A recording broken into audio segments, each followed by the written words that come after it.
बिस्मिल्लाहिर्रहमानिर्रहीम।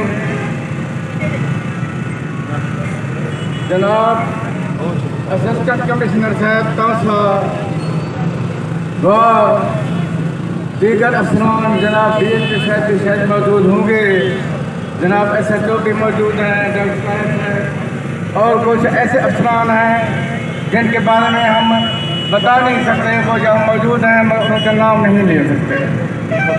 मैं सबसे पहले मैं मुख्तसर तौर पर थोड़ी सी तकरीर में सारी बातें कह जाऊँगा।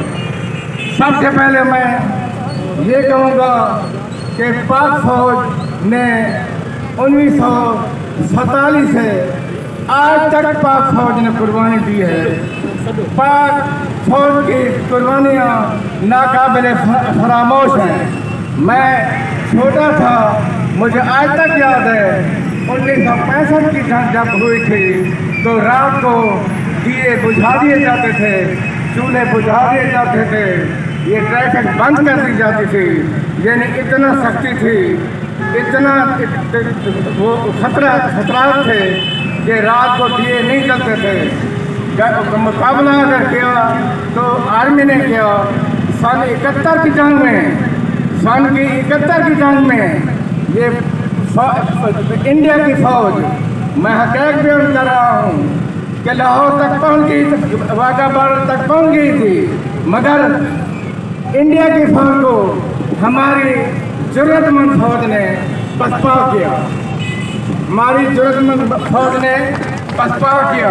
जिंदाबाद। इसके बाद जिंदाबाद। मैं एक और बात कहूँगा कि कारगिल की जंग हुई, जिसका कुछ लोगों को इल्म भी नहीं है।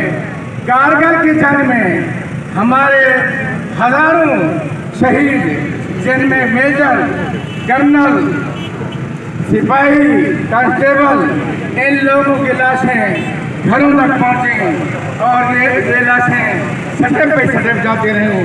जिस तरह हमारे लोग शहीद हुए, उसी तरह हमारे लोगों से ज़्यादा उनके लोग हलाक हुए।